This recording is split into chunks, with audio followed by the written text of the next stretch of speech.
안녕하십니까. 원주권 뉴스입니다. 오늘 오전 6시부터 강원 영서 지역에 미세먼지 비상 저감 조치가 시행되고 있습니다. 영서 지역의 비상 저감 조치 시행은 지난 15일 미세먼지 저감 관리에 관한 특별법이 시행된 이후 처음입니다. 이번 조치로 행정공공기관은 차량 이부제를 실시하고 있습니다. 또 사업장과 공사장 등 대기 배출 사업장에 대한 단속 강화와 민원 다발 사업장에 대한 일제 단속, 자동차 배출가스 집중 단속, 주정차 차량 공회전 단속, 노면 청소차 운영 확대, 불법 소각 집중 단속 등의 조치도 병행하고 있습니다.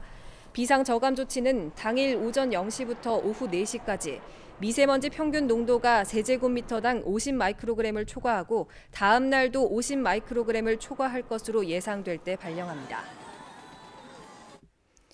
원주 중앙시장에 화재가 발생한 지 52일째인 오늘 피해 상인에게 재해 구호 기금이 지원됐습니다.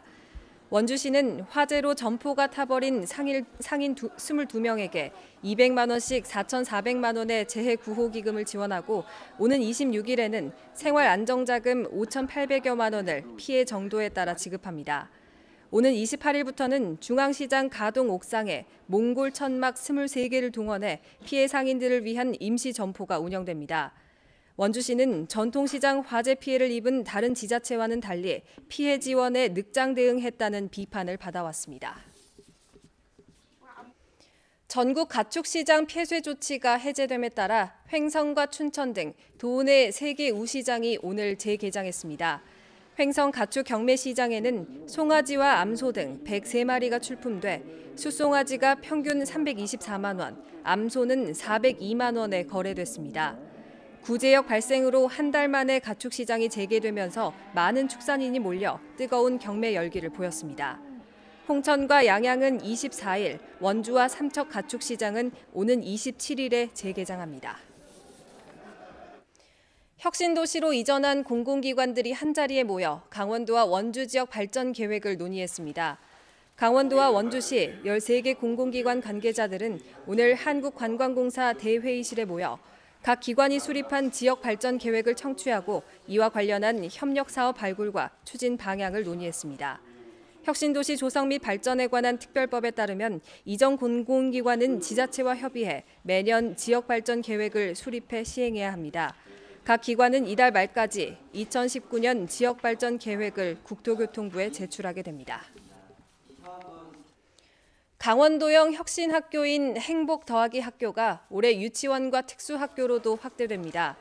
강원도 교육청은 올해 유치원 1곳과 초등학교 19곳, 중학교 15곳, 고등학교 8곳, 특수학교 1곳 등 모두 44개 학교에서 행복 더하기 학교를 운영하고 10개 교육지원청에서도 혁신 2의 유치원을 운영할 계획입니다.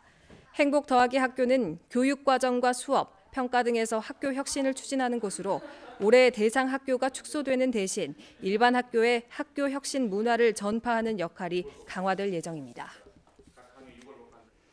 강원도가 각종 재해로부터 농업인의 재산 손실을 최소화하기 위해 농작물 재배보험 가입을 독려하기로 했습니다.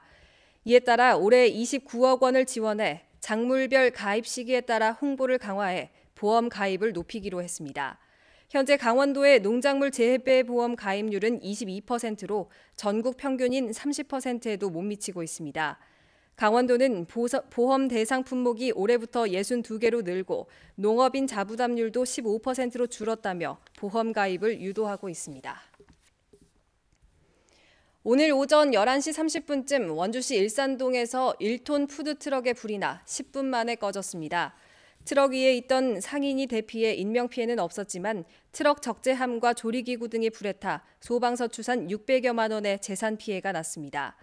경찰과 소방당국은 음식을 준비하는 과정에서 불이 난 것으로 보고 정확한 화재 원인을 조사하고 있습니다. 시중은행보다 금리가 낮은 폐광지역 소상공인 경영안정자금 신청을 접수합니다. 이상으로 뉴스를 마칩니다. 고맙습니다.